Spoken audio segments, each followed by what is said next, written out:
Welcome to Navigating Hope, your compass to health empowerment. I'm Dr. Jaime Hope, steering you through healthcare, overcoming overwhelm, personal goals, and emergencies. We'll navigate the healthcare maze with actionable insights and real-world advice, unlocking the secrets to a healthier, more vibrant life. Join us to take control of your well-being and make informed decisions for your health and your future. Stay with us as we unravel the mysteries of medicine, wellness, and life's unforeseen challenges, helping you bypass the ER with a dose of knowledge. Stay tuned till the end of the episode with a recap of your actionable insights and a free gift. Let's chart a course to your well-being together. Okay, welcome back to another episode. I am ecstatic to bring Dr. Liz. Let me tell you a little bit about her. She is a distinguished and experienced geriatrician with decades of experience in geriatric healthcare. She's a passionate advocate for the elderly, dedicated to protecting seniors from various forms of exploitation and abuse. Her expertise spans clinical practice, education, and advocacy, making her a leading voice in the fight against elder financial exploitation schemes. Her commitment to safeguarding the financial and emotional well-being of seniors have made her a trusted expert in this field. She's an assistant professor at UCSF, University of California, San Francisco, consultant for the San Francisco Elder Abuse Forensic Center, and even does house calls for complicated elders, and is creating an online community for education, support, and connection around her passions. Dr. Liz, what you do is so important. I'm incredibly grateful to have you here today.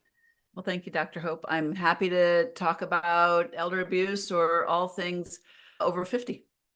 Fantastic. So, let's dive right in because it's frustrating. It's unfair that this happens. But let's talk about those financial exploitation schemes. Now, first of all, if these scammers use their powers for good instead of evil, they could solve a lot in the world. But they're coming after our older adults with these phone schemes, these financial exploitation schemes. So walk us through, what does this landscape look like right now?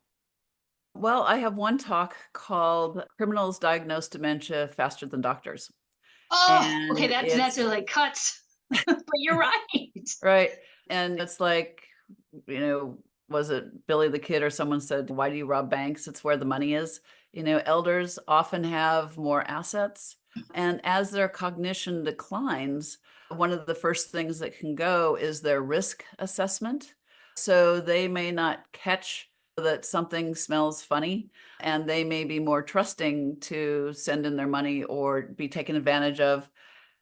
And the world is changing, so schemers can come in through the telephone, through the internet, even charities in the mail. So that one we can touch on. But the thing that I find so pernicious about that is once you do something, like you do something good, like contribute to a charity, then your name is on a list that goes and gets sent to other charities. And if you've got some cognitive problems, you're like, oh, it's a charity, I've got to give $100. And that's fine if you've got millions of dollars. But if you've only got $50,000, that can be really a problem. And I took care of one gentleman whose daughter was just beside herself and had to protect him and cut him off from all of that, which is sad. I mean, it's charities. There are people that in San Francisco at the Marina Safeway, there are the scams of the girls going up to the older men saying, befriending them, and then saying, oh, I need $30,000 for a kidney surgery. Well, they're not going to have kidney surgery, but, they've formed a bond. Cash for kidney surgeries? Come on. Exactly. And $30,000, well, that'll get you in the ER, but that's about it. Right. I was like, that's one night here. I've seen scams from some ministers, some lawyers, some care managers. I mean, anyone who is, or neighbors, anyone who is in a position of power over someone who has diminished risk assessment and cognition has the power to do good and protect them, or has the power to take their meager, or sometimes it's not so meager, but it's still take advantage of them. And it's terrible. I think there's some difference in generational trust. I think our younger generations are taught verify anything, look it up on the internet. They're getting their test results, they're Googling stuff before you're in the room. And our older generation had a different level of trust, which is good and bad. There's a plus and a minus to that. I know if I give a recommendation, there people are much more likely to listen in that generation. But what if it's not the right recommendation? Or what if they don't realize to ask more questions? How do we? So I'm so glad you're doing your podcast, because if you go to Dr. Google, there's so many scammers out there on the Oh internet Lord, selling, I can't even get snake oil and everywhere. get rich quick schemes. What I suggest to do, what do I suggest to do? Besides listen to Dr. Hope's podcast, is go to either the Alzheimer's Association, the Family Caregivers Alliance. You can go to, even better, go to your local county association on aging. Most counties have them, and get more information and resources. So go to places that can be trusted. Yes. And eventually Dr. Liz Geriatrics will have a community to talk about things like this, but we're not there yet. Yes, and that is in process. And it's really important because, and that's why I started doing this, because there are so many snake oil salesmen and so many people with a loud voice on social media. Those of us who are practicing physicians, who are actual experts in our field, that are not selling nonsense and BS, are busy not selling nonsense and BS and taking care of our patients. And so we forget that we need to also be a voice of reason out there, so that our patients, and on behalf of themselves and the people they care for, have information. Right. So, well, let's talk about this. So we're going to go through some of the common financial schemes, kind of how they do it. And I've had this happen multiple times, but like a couple instances, but one specific, a friend of mine, her father was much older than her. He married her mom, who was younger than him, and had my friend at a late age. So he was much older, but Army colonel, intelligent man, stoic, fierce, strong man. And it took them quite a long time to figure out that he was being financially taken. And so the scammers first were like, a couple $100 here, a couple $100 there. And they realized this is a big fish. And so it wasn't until somebody noticed that he was buying these large amount Target gift cards. And they finally asked him, like, what is this for? And he said, well, the IRS is coming after me, and I want you kids to inherit some money when I die. They really hit all those push buttons, but somehow with that dementia had lost that bit of reasoning that the IRS does not accept payment in Target gift cards. Right. And so it's sad. So how are they, in this, we've got the romance scams, investment, grandparent scams, home repair scams, phishing scams, like, what are all of these? So, well, let's take this case. I mean, I can do specifics, more easily to illustrate. So in this case, so let's talk about capacity. Let's get back to the basics. So capacity is the ability to understand risks and benefits for a proposed intervention, whether that's a financial intervention like reverse mortgages, rarely a good idea, because someone's got to pay it back, or they take your house, or medical interventions like you're 92 and they're talking about doing a carotid endarterectomy because you've got a little plaque there, and you have to understand that the outcomes may be worse than like doing nothing. So the highest level is financial capacity, where you have to understand your assets, a lot of abstract concepts and a lot of risk concepts.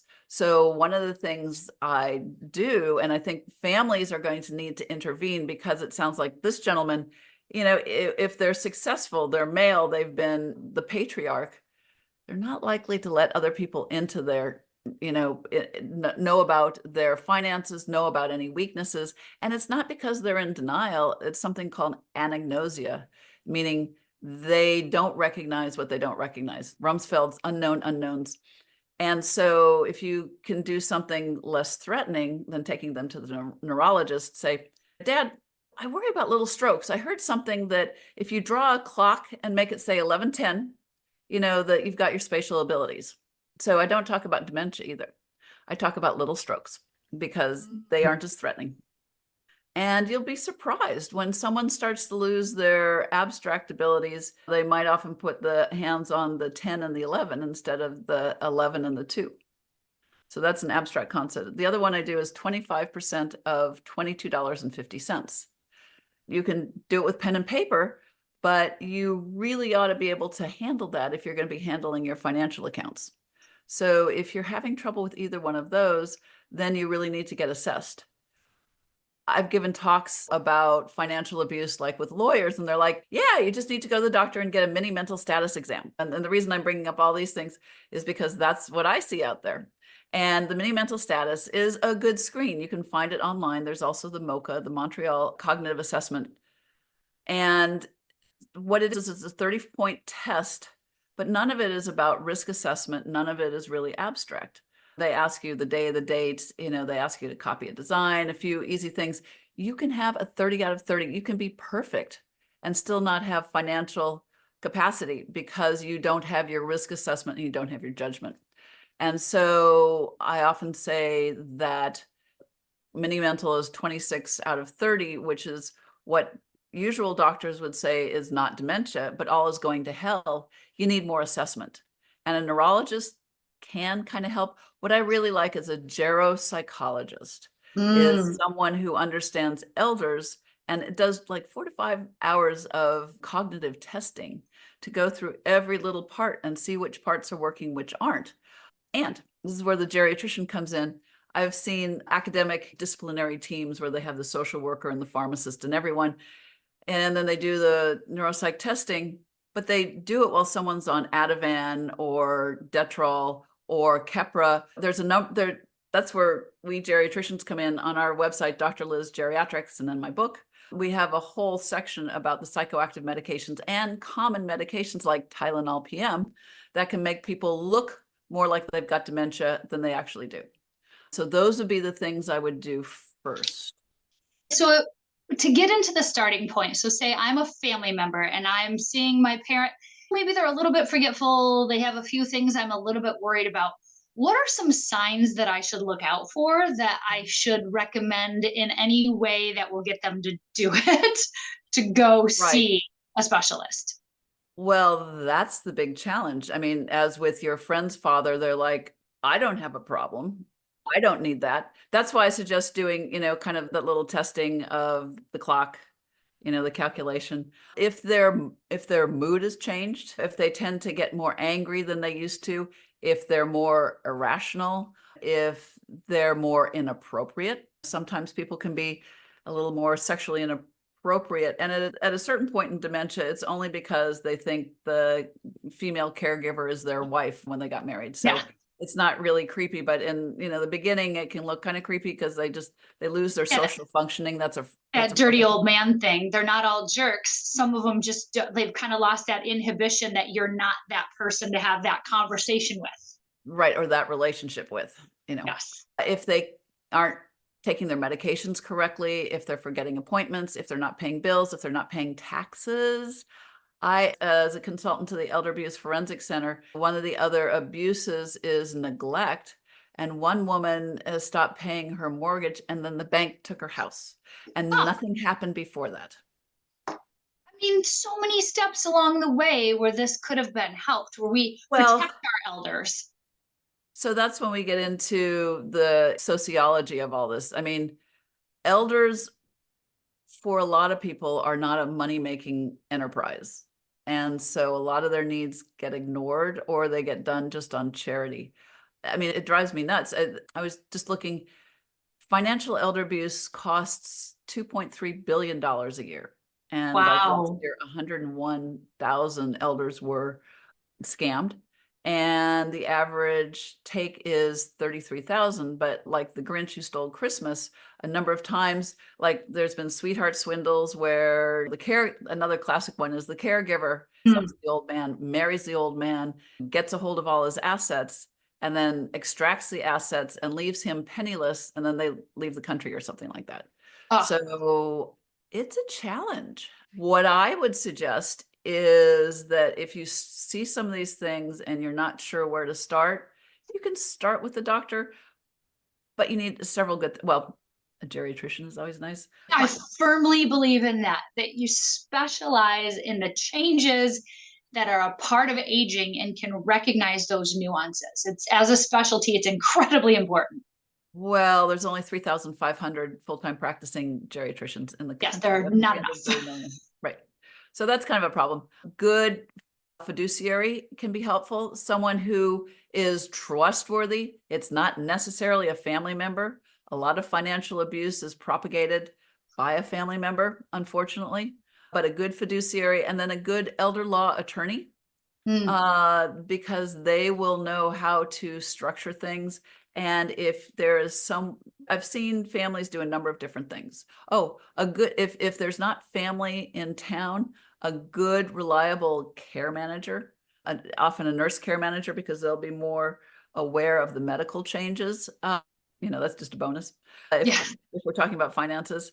And then if what I've seen families do, if they don't want to like really confront someone with their deficits, you get control of the mail, you get control of the telephone, and then you have someone with them when they're on the internet. Mm, You can see what they're doing. So that keeps them from a lot of the points of entry of the scammers. that's huge. Yeah, if you can kind of block the access, that's going to make a world of difference. Right. There's some situations where those sorts of things aren't enough. Like I had one woman who was her dementia was pretty advanced and she was delusional and would get upset. She had chosen her friend over her son to be her DPOA, but her friend ran a ski resort up in the Sierras. And so she was gone. The son came in and took her to a lawyer, that was kind of shady, and had his mom, who obviously didn't have capacity, sign over the other house. So he had one house, he wanted both houses. She got evicted, and the friend just decided not to press. She was the one who had standing, but decided not to press charges because it was just too much. And she was 80 or something like that. So we got to think about these things. It's challenging. It is, and it's really scary. And there's that fine line between protection and autonomy, because I know a lot of there's actually, I did an earlier episode with Jennifer Cainbrook Moza, who calls them olders instead of elders, out of a sign for just incredible respect. And she created a concierge service. So if you're older, is still living in the home, they can call someone to come fix a light bulb or do caregiving, and they've been vetted, so they're not going to scam or steal. But That's nice. oh no, it's lovely, and it's in Chicago, but it needs to be everywhere. So that people want to stay in the home, they want to stay independent, they want the dignity of autonomy. They've lived a good life, they've had professions and stuff like that. So we don't want to be insulting, to take away their autonomy, their dignity, but we need to protect them. That is a challenging place to be in. It's one of those things where I pretty much worry about the finances, like Anna Nicole Smith. Oh, If an older that's man wants exactly to what I have was an thinking Anna of when you Nicole said. Smith, as long as they understand the risks and the benefits of an Anna Nicole Smith, I think that's fine. And what I suggest is if you put the finances in a trust, that, irrevocable trust, I think is what it is. I don't know. I'm not a lawyer. But if you do that and then they have the relationship and there's not the financial gain possibility, I've seen that a number of times. So I'm hugely, that's why I think the elder law attorney is really important, to get that set up, protect their assets, and then let them have their romance. Let them go on that cruise around the world, let them go adventure once you've protected their money, no matter what happens. So as long as you've got the trust and a trustee who will be looking out for the elder, and I actually like elder. I think that's a nice kind of a nice term of phrase. I think they should be able to do what they want. I have one lady who was 86, 87, could barely move, but she really wanted to go to Hawaii. And it's like, she's going to die sometime. So if she died in Hawaii, I mean, she would have died happy. She came back and then she got more frail and then she went on hospice, but she got to go to Hawaii. Yes. Yes, like these olders, they should get to enjoy their money that they spent a lifetime earning. And that's why it's so angering to see people try and take that away. Right. I mean, another thing would be if like someone has dementia, but they really enjoy baseball and they want to go to a baseball game. I heard another family complaining that the court-appointed fiduciary wouldn't let them go to the baseball game. Well, there's ways around it. With people with dementia, too much of a crowd can be irritating to them. They can get confused and agitated. You can do something. You can get box seats, so you can have your own space. You can go to AAA baseball where there just aren't so many people to start with. You Yeah. know, I think that's one of the joys that I have is helping people be creative and saying, yeah, you can do that. That's fine. Or no, they've got Parkinson's and getting on and off of a boat would be really dangerous. Why don't you take a cruise or something like that? That trying to help them with the risk assessment. Well, and I think that's really great because you're seeing, so they do have realistic limitations in some ways, but how can you not pretend those don't exist, but work with those so they can still enjoy themselves? Exactly. Oh, Exactly. that's lovely. Yep. So other concerns, anyone who's supposed to be an advisor to older people who then, well, wants to take control of their finances, that's a huge red flag. I'll give you another classic example. So the widow of the wealthy man has the contractor come in to work on the kitchen, and then he spends more time with her. They get to be romantically involved. He gets control of her money and blocks her from seeing her family, her friends, and her lawyer. Mm. And to me, those are like, woo, woo, woo. Oh, But yeah, so then, many red flags. then there was an issue of the daughter was concerned about the health care for the mother, but now she's married and it's her husband making the choices. And the court is now acknowledging the husband as the decider. And I don't see that like our courts quite understand this. Like, how the hell did Britney Spears get conserved? So it's not always the judge knows best. The judge is only as good as kind of the knowledge and the culture around. Like you said, there's states which are much more paternalistic than other ones. Mm-hmm. So in the Britney Spears case, I guess that she was just distraught, losing custody of her children and those sorts of things, and was acting a little weird, and her father had gotten control of things, and the court codified that.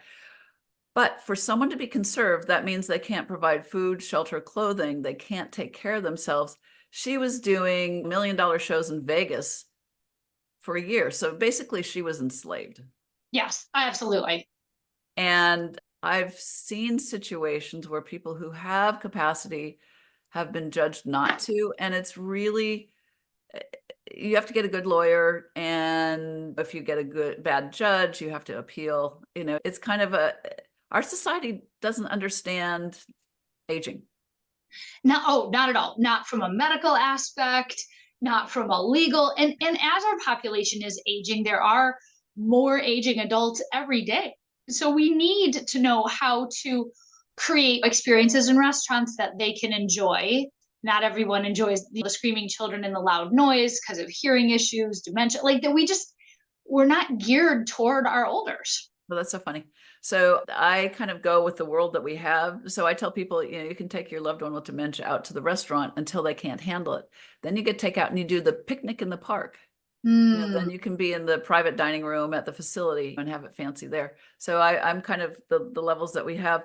I actually think that it's just, it depends on who's paying the price. And if those that have money, like the insurance companies, the government, the banks, if it's not impacting them, I'm not sure that there's going to be a big change. I mean, I think the Americans with Disabilities Act was huge, huge. I think eventually we'll get something like that for aging, but I don't see it anytime too soon. So everyone needs to, kind of be on the lookout. So at drlizgeriatrics.com, you can bring us your questions, and I'm actually working on an elder financial abuse book. I've already done a book about care of dementia, living in the moment, overcoming challenges, and finding moments of joy in Alzheimer's and other dementias, which one of my reps was saying, talk to me before you name another book. That's not a good name. I was like, but I like the name. Anyway. Right? All right. Well, I thought I like the name too because I think it's Living really in the moment. important. We can't, whilst we work to change the system and improve the bigger picture for these people, they still need to live in their actual life as it currently is. I agree. I'm So, actually aiming for hospitals. If someone with dementia gets admitted for agitation, the average stay is 60 days at the cost of $600,000. I mean, if you get the oh, meds Lord. right, then you can usually get them out into a good community for, in just a week, which is, a fraction of that. So there are things that can be done if we find our way. Protecting elders, I think it takes a village. I think you need to look out for your neighbors. You need to look out for your loved ones. If you hear about something going on in another state for a relative, I think you're going to have to go there. I mean, I think you could call the local agency on aging, but it's not likely. If Adult Protective Services was set up for just general elder abuse, and if an elder says, no, I don't want any help, that's the end of it. Oh, So boy. they look at food, clothing, shelter. They don't, unless it's really obvious, they don't do the financial piece. Yeah. And that's really huge. And if they get scammed out of enough money, then they will no longer have the resources for that food, clothing, and shelter. But if nothing is done until that point, it breaks my heart. Well, you're doing the first step is getting more information out there. And I really appreciate the opportunity to speak about this. Yes, no, I think awareness is key. So if I'm a family member of my elderly person who I love, and I see that they're going to a lawyer or a financial advisor, how can I help to make sure that this is a reputable person? Go with them. Okay, I love it. So they should be by themselves, but then you should, oh, so if you do have an elder, I would talk to them and ask that someone that's trustworthy be involved. And another good way to do it is to be on their bank account. So you can see what they're doing. They can write the checks and use the credit card, but you can see what's going on. So if something starts to be going awry, then you can step in before everything's drained. Yes, you start seeing those suspicious purchases. And I love that some stores are now training their clerks if they see an older adult buying large amounts of gift certificates or anything else, just ask a few questions. Yeah, in California, a friend of mine who went back to law school when she was 60 got legislation passed that banks, if they have any concerns, need to report it for elders making unusual, bank transactions. That's fantastic. I know, like I've had plenty of scam calls. Somebody said that oh God, they said my social security card was stolen and that I needed to pay to get it reinstated because it got canceled. And I'm trying not to laugh because I still have all my risk assessment tools Right. in place. And I was bored. So I decided to kind of go along with it and be like, oh no, I'm so scared. Should I give you my credit card? And the guy's like, yeah. And I'm like, how do you sleep at night? And hung up on him. But The one that almost got me was, because I do a lot of speaking about geriatrics, is I was invited to an international geriatrics and gerontology program in 3 months, and they wanted me to speak. But then I looked at the program and I couldn't find it on Google, and it's like, that's what I want for Christmas more than anything else, is to be in a big conference. And I looked at the program and it wasn't there. It's like, wait a minute. So they kind of get you where you live. And somehow, I mean, I don't give my social security number out to anyone. The dentist doesn't need to have it. I am very careful who gets any of my information. I'm very careful on websites. Oh, QuickBooks, I use them. They were saying that they're not updating for the last version and you need to check with them. Always look at the email address. So it might say it's from Chase Bank, but then the email address is from something else. So yes, that's a pretty easy way to find scammers on the internet. those little details. I've seen some fantastic phishing emails, those where they're trying to scam you. Now my husband and I share an Amazon account. And so I started getting all these Amazon alerts, but it's all in his name, which is very funny. And it was coming to my email, which is not associated with the account. And they do a pretty decent job, but the actual email itself was Amazon, which if I hadn't look, your eyes just brush right past it. And it's like, oh, you're going to be charged this $799 unless you click here. And right before you click, just step back and take a look. And I already knew Amazon does not have my email address. Right. So I was like, oh, let me look and see if I can find the scam. And it was actually kind of funny because some of them are very obviously terrible. Like, Right. I got a call that barely spoke English and they said the authorities are coming to get me for and then it pauses and it says list of crimes and then goes back. I kept the recording because it's so funny, but I can see why Right. people would I fall think for. I'm rather concerned about this AI deep fakes voices. Yes. So some banks want to use my voice as record. I'm like, no. I just got these glasses from Zenni. It's a Chinese company. It's $100 for progressives, which is great. Within 6 days, they're like, they want to do a picture of my face so I could see how the frames will look. I'm like, no, No thanks. you don't need my face. You don't need my voice. You don't need my social security. And I will call your bank on the number that you know to check out something before you respond to anything that comes in any other way. Yeah, I got a fraud alert and it looked like it was very similar to the bank one. And it said, okay, we're going to text you a code right now. And it did. And then it said, okay, read us the code. But the text says, we will never call you for this code. Right. But I'm on the phone with the people who are saying they're my bank. And I'm telling the guy, I'm like, I'm not going to read this to you because the text says, don't do it. He's like, but it's us sending it. I'm like, end of call. All Right. done. Right.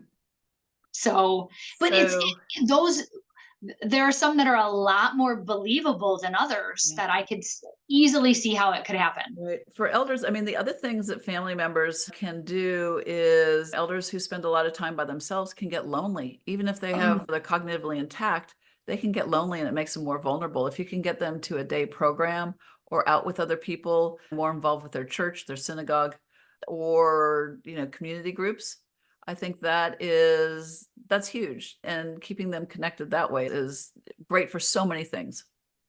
It really is. It's their physical activity, their cognitive ability, that because you start to get depressed, the emotional, and I think that you decline faster in those situations. Well, you're the expert. What do you see? Yeah, studies show that people who have depression after a heart attack are much more likely to die. And that happens as you get older. Actually, just a quick health flash. All these MD gurus, as I call them, selling all these supplements and saying that wheat can cause dementia and this 36-point plan will cure dementia. Well, nothing has been shown to cure dementia yet, not even the amyloid antibodies. But having a plant-based diet, 30 minutes of exercise every day, being engaged with people that are important to you and doing something that's important to you is huge. That is the secret of life. That will keep you stronger and more independent. And it's so simple and it doesn't cost a lot. Dr. Liz, it's so funny because I'm so anti-snake oil and I have had experts in orthopedic surgery, spine surgery, like all these different things. And the thing that everyone has in common is they're saying there's not a magic pill. Anyone who is selling you one is a lie. You need to sleep more. You need to eat better. You need to eat healthier. I mean, for people who are listening to this, experts in every field are telling you there's no magic wand. There's no magic pill. Right. These are the things you need to do. And then here are some advanced level techniques that are specific to your field that can help. That's a green flag for a true actual expert practitioner. I just really wanted to point that out. I'm not selling them for $129.99 a month. Right. Like it's so green flaggy to see that this cadre of experts who have not necessarily heard or spoken to each other, that's how you can tell when you're looking for an expert to follow, when you have this elderly family member and you're like, gosh, who do I go see? You Google, you get all kinds of nonsense. You get these fake gurus trying to sell you snake oil and magic wands and everything else. And so that's why I find people like Dr. Liz, who is an expert in geriatric medicine and all things elder and aging and protection and advocacy. And that's why we want to connect you to as many people as humanly possible so they have this resource. Well, you are a huge resource yourself. Thank you so much. I was just thinking, how can I make sure that everyone can see this too? Because I have my little niche, but there's so much else to health that it's important for people to know about as well. So thank you very much. Thank you. And like truly, the work that you do, these underdiagnosed dementia, those signs. I know you've got the courses. You are creating a community, which I think above all, anyone who is on this journey, either themselves or as a caregiver, you feel alone, you feel frustrated, you feel overwhelmed. And then So you're just vulnerable. yes. So as we're kind of closing here, what message would you like to share with these people that are going through this journey? So speaking to the caregivers, I would say you're not alone and you can't do it alone. No one person can take care of all the needs of someone else. The studies have shown that if you try and do that, you're going to burn out, your health is going to tank, and you may die faster than they are. I've seen families where, Sue lives closest to mom, so Sue can just give up her life for 8 years and just take care of mom. And then there's an expectation that Sue doesn't get any money for any of her care for any of that time. So you need to advocate for yourself. You need to use the elders' assets to help care for them. And then you need to work to get the team to help support. And it can be joyful. I've taken care of a number of my specialty is taking care of elders who are kind of very agitated with dementia and no one else has been able to fix them. And I fixed this one woman's medication, and I don't use Ativan, I don't use Xanax. So there are definitely better ways. But this one woman's son said, thank you. My mom was always nicer to company than she was to us. So now that she doesn't recognize us, we've got a nicer relationship. So things can get better. It's not going to be the way you expected it. And you have to let go of the past and you have to live in the moment and enjoy your loved one where they are. Tell them what they can process. Don't tell them everything like, oh no, your husband died. And then they have the trauma again. And 10 minutes later, your husband died. Yes. Change the subject. Do things that they can do, things that they enjoy doing, and take care of yourself. Thank you. I love how with the journey, you are a resource and you help people with tools and practical advice, but that reminder that one, get help, and two, there is still joy. Oh, definitely. So much joy. I mean, we have so many more things to cover. So I know that there are a lot of people who are listening who are thinking, oh my gosh, that's me. So stick around after this for your takeaways and your free gift, drlizgeriatrics.com. Is that the best place that that the listeners can find you? That's it. Okay, fantastic. So we'll put that in the show notes as well. Resources, there are more things coming down the pipeline that Dr. Liz is utilizing her expertise and resource to create these things, these gifts, these communities for people so they have a safe place to go. Awesome. Thank you. Thank you so much for being here, Dr. Liz. I appreciate you. Oh, my pleasure. Have a good day. Thank you for tuning into Navigating Hope with me, Dr. Jaime Hope. It has been an honor to navigate the realms of health and wellness with you today. Remember, in the journey toward a healthier life, knowledge is your compass. If you enjoyed our time together, please share, like, and subscribe to Navigating Hope. Join us next week where we'll continue to empower your health journey, arming you with the wisdom to navigate life's challenges and keep the emergency room in your rearview mirror.